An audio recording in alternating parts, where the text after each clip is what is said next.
Hello and welcome to this episode of Start, Grow and Monetise Your Podcast. With me, James Burt, and him, the podpreneur, Alex Chisnell. We are here, as always, brought to you by Podschool.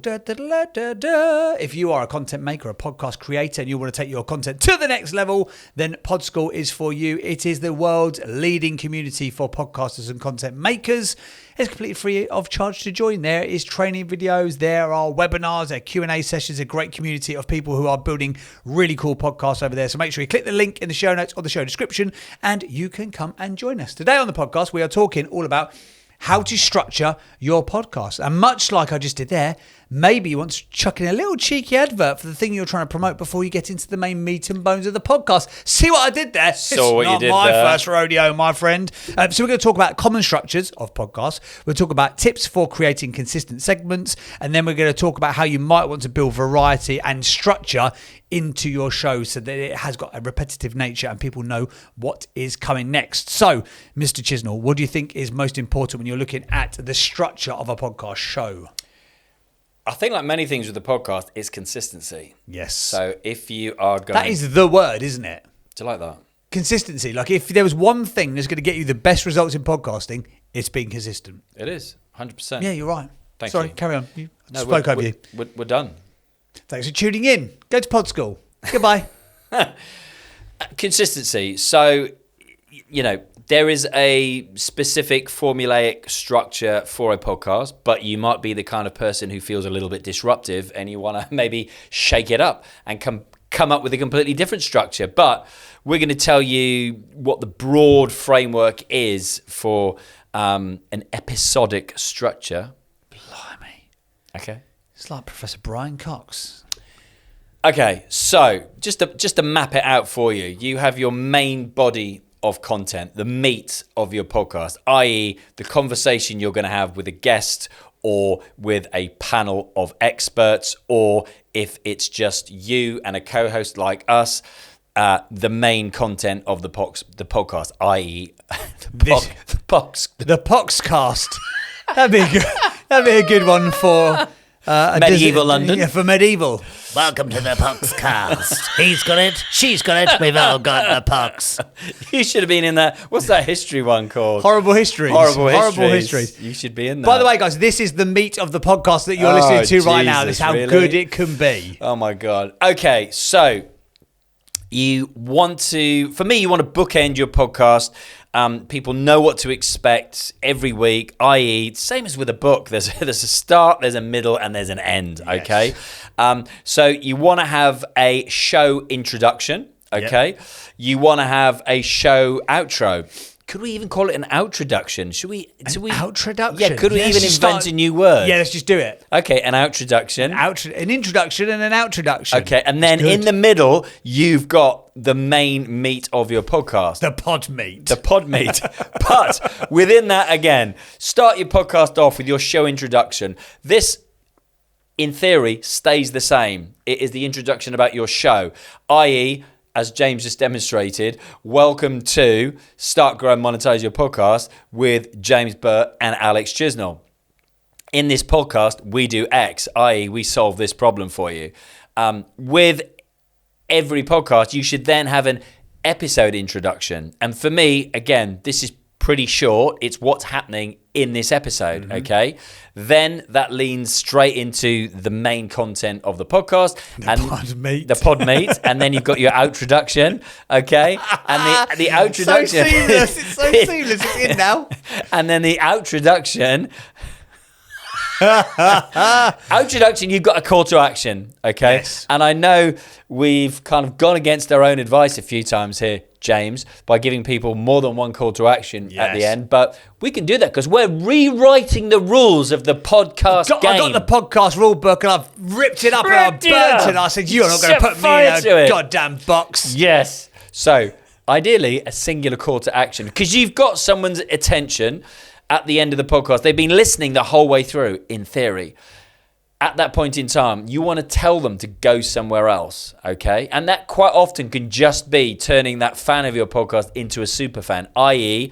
follow or subscribe the podcast. Or it could be telling them to go somewhere else and do something else. Go to the website, enter your email address, and get the ebook.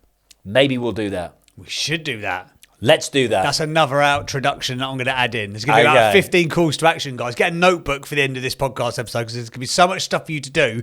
It's going to be like a part-time job. It does become a part-time job. And then tell me if you are either going to have brand partners or sponsors. There are 3 obvious points where you could put an advert into your podcast, but equally you might want to use that opportunity to actually tell people about you and or your business instead. What are those 3 points? So like we do when we're talking about Pod School, obviously this podcast is designed to help you start, grow, monetize your podcast. That's why we've called it that thing. But really the prerequisite behind it is pushing people, i.e. you, the listener, to go and get more information, more education, more entertainment, and more detailed sort of training on how to launch, grow, and monetize your podcast via Pod School. So instead of us having a sponsor, which we could probably get from like a microphone sponsor or one of the platforms like a Riverside potentially would sponsor us, or Alex Chisnell's bloody obsession with energy drinks. Oh my good God. My good God, he's like on his 4th energy drink of the day. So I don't do coffee or caffeine. I'm like, Jesus Christ, you do something. But really, we don't want to utilize that really powerful point of the content because we want to push as much traffic at this stage of the podcast straight back to Pod School. So as Alex mentioned, there's 3 standard places for your adverts to go. There's the pre-roll, which happens before your content starts. You got your mid-roll, which is, guess where? That's right, it's in the middle of the pod meet. And then you've got Sounds wrong. And then you've got the post-roll, which comes after the outroduction.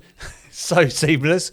But by that point in time, a lot of people may have switched off. So that is the least valuable of all the points. So I would say if you're looking to utilize your podcast to grow personal brand, business brand, or you're promoting something of your own, or even if you're doing it for a sponsor, you want to get it in at the beginning. And there's a few different ways to do it. Now, the pre-roll thing used to be really popular. So you would have like an advert or a read before you even get into content. Yeah. What a lot of people are doing now that I'm hearing is they're almost kind of like a YouTube methodology. Hi, welcome to this podcast. We're going to teach you blah, blah, blah. That's what I'm talking about, the sort of the bullet points that we have for these episodes. We're going to talk to you about the structure of your shows, the tips for consistency, blah, blah, blah. And then I'm telling you about Pod School. So I'm hooking you in with what you're going to get. And then I'm making you want to stay through the sponsorship read. It's very deep psychological, guys. I'm actually a really clever guy. I just cover it up very well. But that's ultimately what you want to potentially do. Now, the whole sort of adverts before you even get content, it's a bit old hat. I'm hearing it less and less. Again, another thing that we used to do back in the day was have sort of like intro music with just like a voiceover, or, I mean, so some people still use it. You know, they might have like a 15, 30 second, just a piece of music. Yeah. That for me is a switch off moment. You're potentially going to lose people. What works really well nowadays, whilst it's not a sort of like an official introduction, think of it like the intro section of your show, is play a key clip or bit of content that's coming up. So now if you're watching on video format, you can even have on the screen coming up. Again, it's another hook to get people to want to stay and consume the rest of the content. And then you might have your underpinning music underneath that clip. And then the clip ends, you go into the main piece of the content. So those are the sort of the 3 sections. You've got your intro section, the podcast meets are the main part of your content, then the outro, the outroduction. And then when you're talking about the sponsorship messages section, you've got pre-roll before stuff starts, mid-roll in the middle of stuff, and post-roll. Now, even with the mid-roll thing, again, what was traditionally happened is it was very obvious that you've now gone to an advert.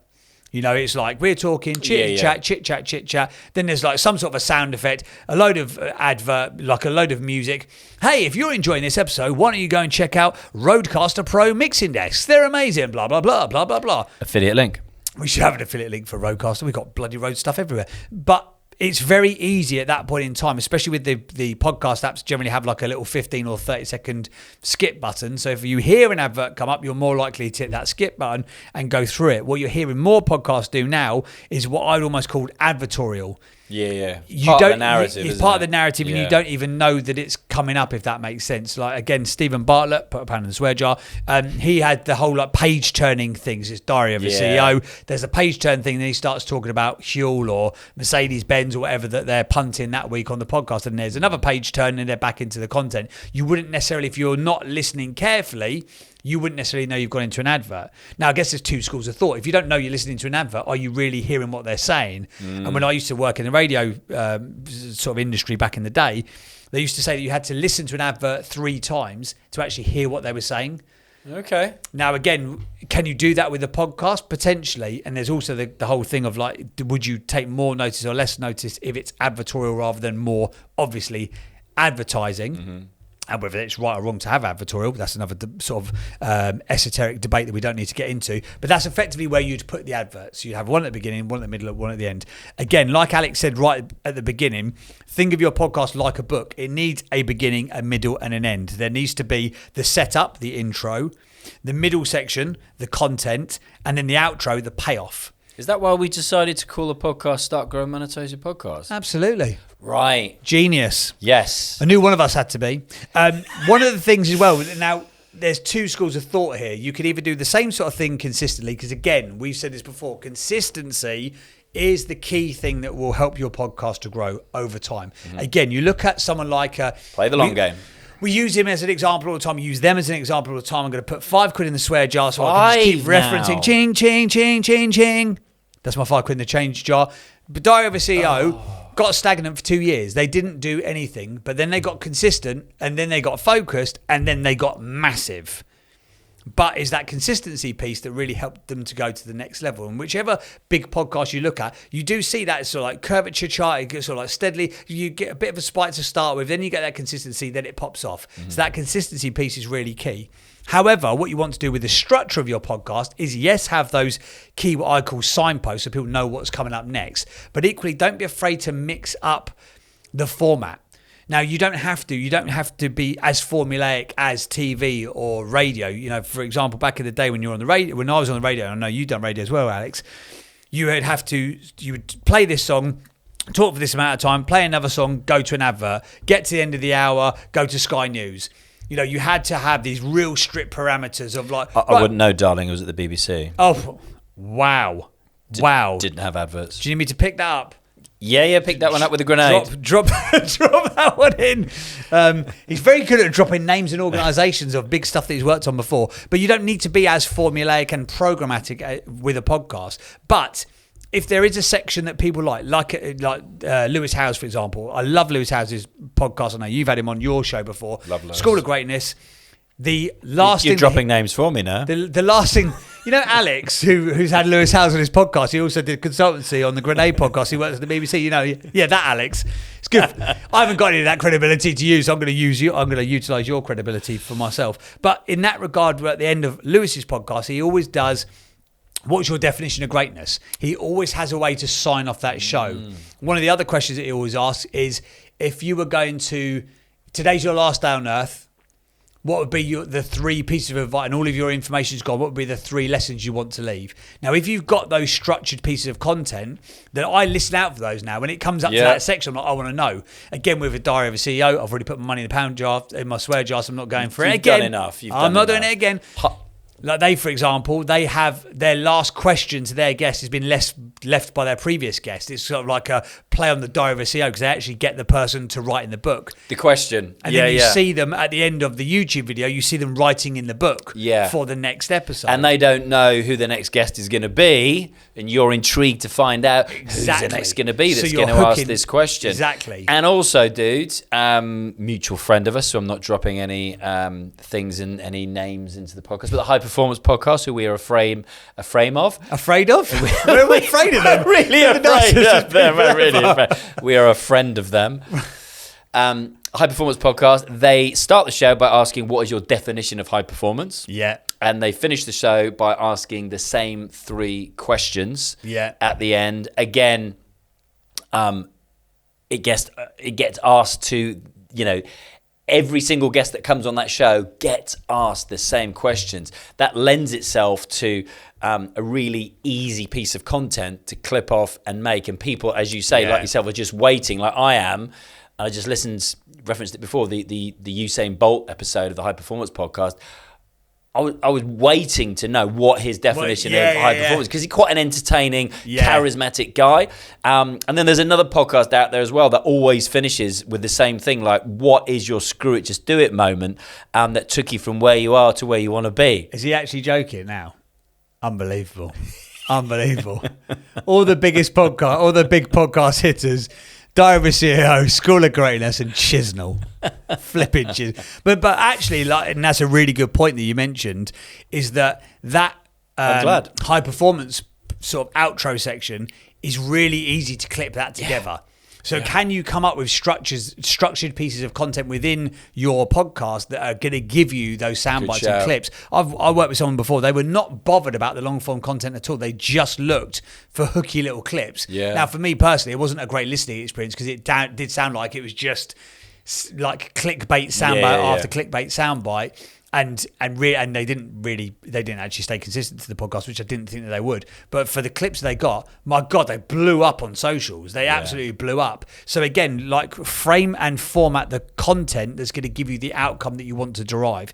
And even if you've got that outro question that you always do, or the starting question, if you know that you're going to bookend it with this, especially when you're new to it, if you know you're going to bookend it with, this is how I'm going to start, this is how I'm going to get out of the conversation, then the bit in the middle will generally flow quite nicely, and it just stops you panicking, because if you know how you're starting and ending strong, people will perceive that it's been a good listening experience. Agreed. And I do think when you're starting out, if you can think about those things to start with and you put a structure in place, it will give you confidence, because you kind of feel anchored.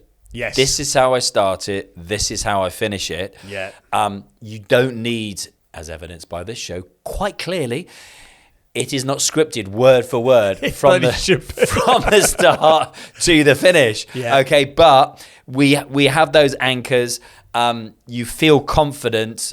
You know that the conversation is going to flow, and you know no matter what rabbit holes you go down, as evidenced by this podcast, you know you can bring it back to where the logical finishing point of that podcast is. And I don't know if it's the same with you, but a lot of clients are coming to me, and part of that initial conversation is obviously referencing the podcast that you put a lot of money into the swear jar earlier, but they're going, what can I come up with? He says with a bubble in his throat, there's a song there, that I can start the podcast with and end it is.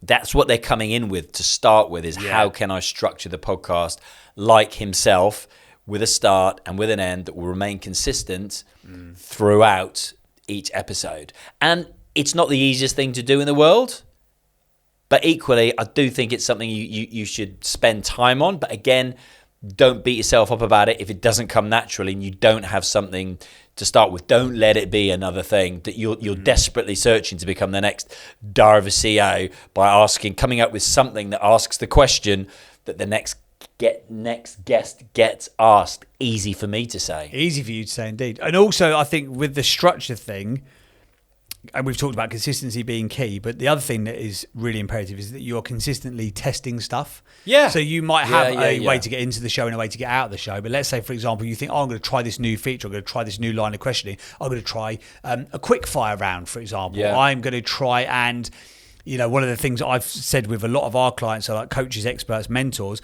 I said, do the interview with the guest, especially if you're doing a coaching session effectively, which becomes content, which works really, really well as a way to generate expert authority and expert positioning. But at the end of that podcast, you might then also want to say what your number one takeaways are from that podcast. You might say goodbye to the guest on the show, and then you proactively almost do like a little summary section after the podcast, but you might not start with it like that because it feels like it's overproduced. You might do that in time, or you might try a new feature, or you might try moving something around. And then again, about labouring the point, but you can look at the data behind the scenes of your podcast will give you the answers.